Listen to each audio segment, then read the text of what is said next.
What's up, everybody? Welcome to another episode of the A.M News Show. A.M., of course, standing for Alex Michael. I am Alex Winkik Michael, your host, and I like to do this show when there's a lot of little news stories that I didn't get to in the week, and I can kind of just knock them all out in one go. So basically, we'll go through a few of them that I think are newsworthy, maybe not newsworthy for a deep dive, and then I'll give a quick take. We can kind of go from there. So let's jump into the first story for this episode of the AM News Show. And we're going to talk about, of course, Shazam. Yep, that's right.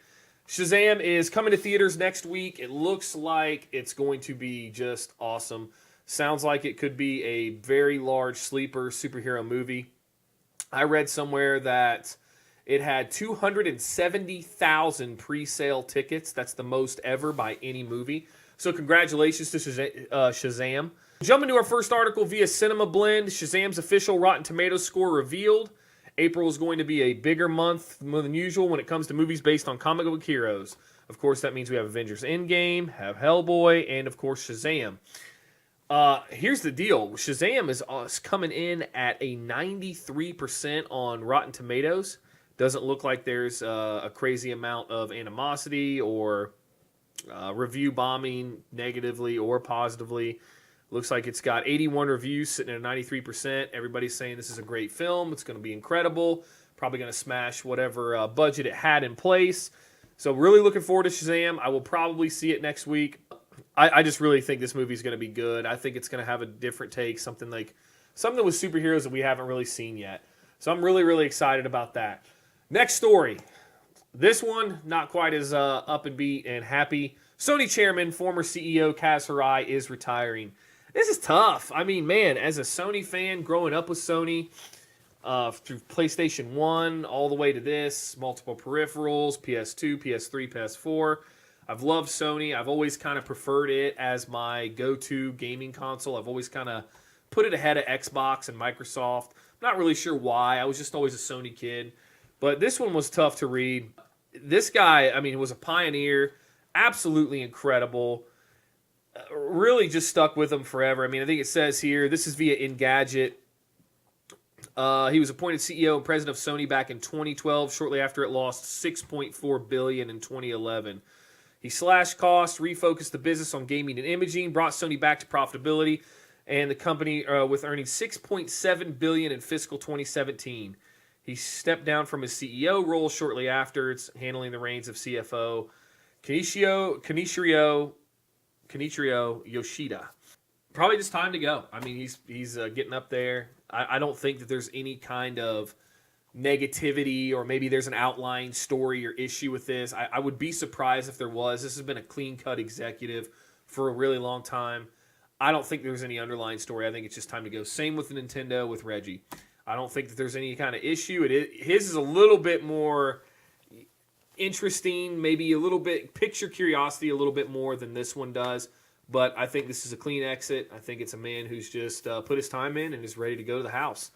Next story. Via Kotaku, Valve teases new VR headset. More info coming in May. This one kind of irks me a little bit. To me, I just don't get the allure with the VR gaming yet. Virtual reality gaming to me, I had the PS4 virtual reality headset. I did not like it. Thought it was kind of cheesy. I don't know. We'll see. I'm not a big fan of it, but I think this is a big story because Valve tends to put out decent products when they do. I'll be interested to see what more comes out on this. I think that they need to refocus their efforts on the Steam store, but this could only maybe help drive VR titles on the Steam store, and it definitely sets them apart from Epic Games, who right now is their biggest competition. Hopefully we'll see something in May, and hopefully it looks good, and hopefully they have maybe cracked the code to really high-quality VR gaming.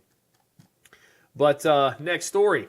Jumping into this, Sega will release its Genesis Mini Retro console on September 19th. It will cost $80. This is via The Verge. Why is this? The only reason I put this in here is because who cares? How many Sega Genesis have I seen on the shelves everywhere? I mean, you go to Walmart, I see them stacked like 50 deep. I guess apparently, according to this article, because I really was like, I gotta read this because why is this newsworthy? I feel like a retro Sega was the first retro console that we got. This is long before Nintendo Classic and the SNES Classic and PlayStation Classic. They were doing this a long time ago.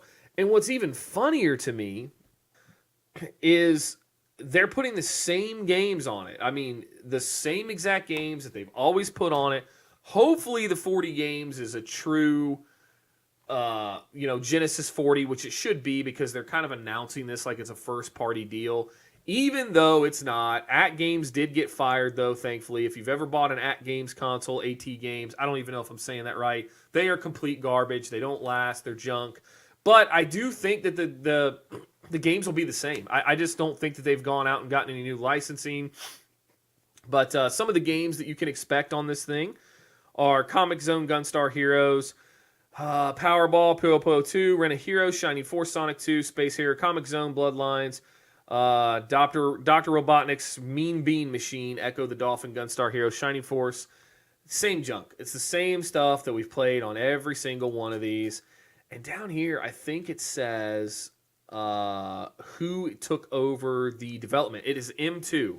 Developer M2 will replace At Games to produce the games for the device. So maybe you can get a high-quality, good price here. I think that the At Games version of this is like $50 at Walmart, I think. So this is going to 80. It's also supposedly a little bit more legitimate. I think that's really kind of how they're trying to market this. But I can't get too excited for this because, like I said, this has been going on forever.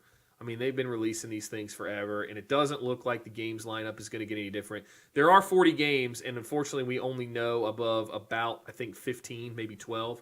So maybe there's some hope. So hopefully they come up with some different games in the lineup that make this thing worth picking up. And our final story for the day has to be this, right?